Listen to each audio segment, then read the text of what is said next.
चलिए दोस्तों, अब बात करते हैं प्रश्नावली 8.2 के क्वेश्चन नंबर 6वें की। इस प्रश्नावली का ये लास्ट क्वेश्चन होगा। आइए क्वेश्चन क्या कहता है इसको पहले जानने की कोशिश करते हैं। क्वेश्चन कह रहा है कि एबीसीडी एक त्रिभुज है जिसका कोण सी समकोण है। मतलब ये वाला कोण समकोण है, मतलब उसने दिया है कि कोण सी क्या है, 90 अंश है। तो हमें भी यहाँ पे लिख लेना है कोण सी क्या है आपका, 90 अंश है। चलो इतना हमने कर लिया, ठीक है। चलिए आगे चलते हैं, देखते हैं। सी समकोण है, कर्ण एबी के मध्य बिंदु एम से, मतलब हमें ये भी दिया है कि एबी का मध्य बिंदु एम है, एबी का मध्य बिंदु एम है, ठीक है। एम से एक रेखा खींची गई, ये कह रहा है, से होकर बीसी के समांतर, मतलब ये समांतर भी हमें दिया गया कि ये दो रेखाएं समांतर होंगी। कहां पे मिल रही है, एसी के, एसी बिंदु पर, बिंदु डी पर प्रतिच्छेद करना है। तो 3 क्वेश्चन दिया गया है। पहला क्वेश्चन क्या कह रहा है, डी भुजा एसी का मध्य बिंदु है, एमडी लंबवत है एसी के, सीएम बराबर है एमए के, बराबर है हाफ ऑफ एबी के। चलिए आइए बात करते हैं, पहले क्वेश्चन को उठाते हैं, हम इसमें अपनी भूमिका क्या निभा सकते हैं। चलिए पहला क्वेश्चन, डी भुजा बीसी का मध्य बिंदु। आप समझना, त्रिभुज एबीसी में देखो, त्रिभुज एबीसी में गौर से समझना इसको। आप जब त्रिभुज एबीसी में देखोगे तो बीसी समांतर है एमडी के, दिया गया है हमें, बीसी समांतर है एमडी के। यहां तक आपको बात समझ में आई कि मतलब ये रेखा इस रेखा के समांतर है, एक त्रिभुज की। अब एक बात और समझना कि ये जो त्रिभुज समकोण त्रिभुज दिया गया है उसमें AB के मध्य बिंदु M है, दिया गया AB का मध्य बिंदु M है, तो हम लिखेंगे AB का मध्य बिंदु क्या है आपका, M है। अब एक बात बताओ, ये दोनों चीजें हमें क्या है, गिवन है, मतलब दी गई हैं। समझना गौर से, यहीं पे बात आपको समझना है, ये दोनों गिवन है। अब प्रमेय आपकी 8.8 क्या कहती है, से प्रमेय 8.8 हमारी कहती है कि किसी त्रिभुज के 8.9 इसमें लगेगी, सॉरी इसमें क्या लगेगी, प्रमेय 8.9।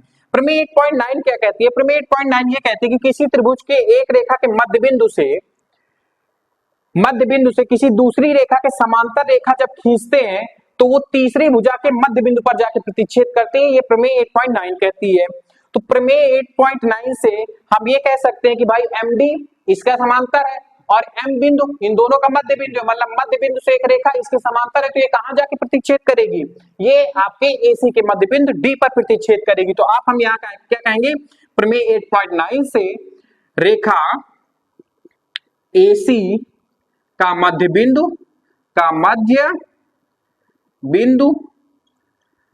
बिंदु कौन होगा, D होगा।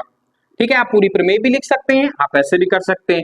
तो ये आपका पहला सिद्ध हो गया, पहला यही सिद्ध करना था कि D भुजा AC का मध्य बिंदु है, जो हमने यहाँ पे सिद्ध कर दिया। अब बात करते हैं क्वेश्चन नंबर 2 की। अभी सेकंड क्या कह रहा है, सेकंड ये कह रहा है कि कोण M हमारा क्या है, MD लंबवत है AC पर, मतलब AC पर लंबवत कौन है, MD। लंबवत का मतलब क्या होता है, 90 डिग्री हमें ये कोण सिद्ध करना, चाहे इधर का सिद्ध कर दे चाहे उधर का सिद्ध कर दे। चलिए कोई बात नहीं, आइए अब इसको समझते हैं। अब एक बात बताओ, BC समांतर है MD के कि नहीं, या MD समांतर है BC के, ये कहां से है, तो ये हमें दिया गया है, दिया है कि नहीं दिया है, ये आपको दिया गया है, समझे, ये आपको दिया गया है कि MD BC के समांतर है। ठीक है, अब जैसे ये समांतर है तो बात गौर से समझना आप, जैसे ही दो रेखाएं जब एक दूसरे के समांतर होती है तो इसमें प्रतिच्छेद कौन करेगी, DC प्रतिच्छेद करेगी। इसको D ले लो, इसको C ले लो। अब ये 90 अंश दिया गया है और ये कोण अब एक बात बताओ, जब कोई दो रेखाएं समांतर होती हैं और किसी तीसरी रेखा जब कोई प्रतिच्छेद कर रही होती है तो एक ही ओर के कोण जो होते हैं हमें उन दोनों का योग क्या होता है, 180 अंश होता है। एक ही ओर के बने हुए कोण के क्या होते हैं, 180 अंश होते हैं। तो हम कह सकते हैं कि कोण BCD प्लस कोण MDC में, MDC बराबर कितने होंगे, सब पूरा कोण होते हैं। किसी दो रेखाओं को जब कोई तीसरी रेखा काटती है तो एक ही ओर के बने हुए कोणों एक दूसरे के क्या होते हैं, संपूरक होते हैं, मतलब 180 अंश होते हैं। अब एक बात बताओ, BCD आपको 90 अंश दिया गया है, इसको अगर आप 90 अंश इसको करते हैं प्लस MDC बराबर 180 अंश, तो कोण MDC 180 माइनस 90 मतलब फाइनली कितना होगा 90, और MDC आपने कितना सिद्ध कर दिया 90। जैसे ही आपने एम डी सी अगर इसको 90 अंश सिद्ध कर दिया तो जाहिर सी बात है ऊपर वाला भी 90 अंश होगा। जब दोनों ओर के कोण 90 अंश है तो जाहिर सी बात है कि जो एमडी है वो रेखा एसी पर कैसी गिर रही है, लंबवत गिर रही है, और यही हमें सिद्ध करना था। तो हम कह सकते हैं कि एमडी समांतर होगी एसी के। ये लीजिए आपका दूसरा पार्ट भी यहां से क्या होता है, कंप्लीट होता है। अब बात करते हैं क्वेश्चन नंबर सब क्वेश्चन तीसरे की। क्या कह रहा है, सीएम बराबर होगा एम ए के बराबर होगा हाफ ऑफ ए बी। अब समझना, आपकी ये ए बी रेखा है, ये एम ए को मध्य बिंदु प्रतिच्छेद करती है, तो ये तो भैया हमें दिया गया है, कहां दिया गया है, ए बी का मध्य बिंदु एम है, तो मतलब ए बी को अगर आधा कर दे तो एम ए के बराबर हो जाएगी कि नहीं, तो ये तो हमें दिया है।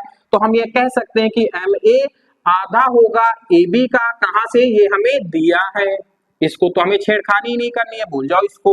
अब बात करते हैं सीएम बराबर होगी एम ए के। आइए इसको देखते हैं। भाई सीएम हमारे पास कोई रेखा नहीं है, सीएम हमारे पास कोई रेखा है क्या, नहीं है, हम काल्पनिक रेखा की बात कर रहे हैं, तो हम यहाँ पे क्या करेंगे, एज्यूम करेंगे, कल्पना करेंगे कि यहाँ पे एक रेखा कोई है। तो आओ इसको हम कल्पना कर लेते हैं। ऐसे हमने कल्पना कर लिया। आप जैसे ही कल्पना करेंगे तो यहाँ पर आप देखना दो त्रिभुज ड्रॉ हो रहे हैं, आपके ड्रॉ हो रहे हैं कि नहीं हो रहे हैं। कौन कौन सा त्रिभुज, एक आपका ये वाला त्रिभुज बन रहा है, एक आपका ये वाला त्रिभुज बन रहा है। तो आइए दोनों त्रिभुज से हम इन दोनों को बराबर कैसे सर्वांशम सिद्ध कर देंगे दोनों त्रिभुज को, तो अपने आप भुजाएं बराबर हो जाएंगी। चलिए आइए देखते हैं, करते हैं। देखो जरा सा, तो हम किस चीज की बात करेंगे आप यहाँ पे, अच्छा ये तो क्वेश्चन ही है। देखो त्रिभुज, इस त्रिभुज की बात करते हैं, ये वाले त्रिभुज की, ठीक है। तो एम डी सी, त्रिभुज एम डी सी में, त्रिभुज एम डी सी तथा त्रिभुज ऊपर वाले की एम डी ए में, एम डी ए में, बहुत गौर से समझना आप। अब एक बात बताओ, ये दोनों का मध्य मिडिल पॉइंट हमने सिद्ध किया था ना, किया था पहले वाले में डी, तो ये भुजा इसके बराबर होगी कि नहीं होगी, तो हम कह सकते हैं कि आपकी सी डी भुजा किसके बराबर हो जाएगी, एडी भुजा के बराबर हो जाएगी। ये हमारी क्या हो गई, साइड। कहां से हम सिद्ध कर चुके हैं, इसको सिद्ध कर चुके हैं। अब हमने सिद्ध कर दिया। अब एक बात बताओ, इन दोनों त्रिभुजों में एक भुजा कॉमन आ रही है, कौन सी, एमडी भुजा कॉमन है, तो हम क्या लिख सकते हैं, एमडी बराबर होगी एमडी के, कहां से, तो ये उभयनिष्ठ है, उभयनिष्ठ भुजा से। क्या यहां तक आपको बात समझ में आई। अब एक बात और गौर से समझना, ये कोण हम दोनों 90 अंश सिद्ध कर चुके हैं कि नहीं, तो एम डी सी, कोण एम डी सी बराबर होगा कोण किसके, एम डी ए के, एम डी ए के, कहां से, ये 90 अंश होगा, हम सिद्ध कर चुके हैं। और जैसे ही हम सिद्ध कर चुके हैं तो आपने देखो ये साइड है, ये भी साइड हो गई, ये एंगल हो गया, तो ये दोनों त्रिभुज किस प्रमेय से एक दूसरे के सर्वांशम हो गए, तो ये त्रिभुज हमारे त्रिभुज एम डी सी सर्वांशम हो गए हमारे किस त्रिभुज से, किस प्रमेय से, एम डी ए सर्वांशम सिद्ध हो गए आपस में प्रमेय, या फिर आप ऐसे कर सकते हो साइड एंगल साइड प्रमेय से। और जैसे ये दोनों त्रिभुज आपस में सर्वांशम हो गए तो इसकी तीसरी भुजा अपने आप स्वतः ही क्या हो जाती है, बराबर हो जाती है। तो हम कह सकते हैं कि MC बराबर हो जाएगा तीसरी भुजा MA के, कहां से, तो ये CPCT प्रमेय से। और यही तो हमें सिद्ध करना था, देखो हमें यही सिद्ध करना था, CM या MC आप जो भी लिखना चाहो। हमने यहाँ पे अगर हमने CM लिखा है तो हम यहाँ पर CM ही कर देंगे, CM बराबर हो जाएगी MA के, ये वाली CM भुजा MA के बराबर हो जाएगी। तो आई होप आपको ये क्वेश्चन समझ में आया होगा। मैंने बहुत ही सिंपल लैंग्वेज में आपको इसको समझाने की कोशिश किया है। समझाने को तो इसमें बहुत कुछ है, लेकिन आप लोगों के लेवल से ऊपर है, इसलिए आपको इतने में ही काम चलाना पड़ेगा। मैंने हर एक चीज को बड़े बारीकी से समझाने की कोशिश किया है। अगर आपको क्लास अच्छी लगी हो तो चैनल को सब्सक्राइब कीजिए, वीडियो को लाइक कीजिए और वीडियो के नीचे इस क्लास का फीडबैक जरूर दीजिएगा। बात करते हैं अगले दिन। आज की क्लास को यहीं पे एंड करते हैं। धन्यवाद साथ रहने के लिए।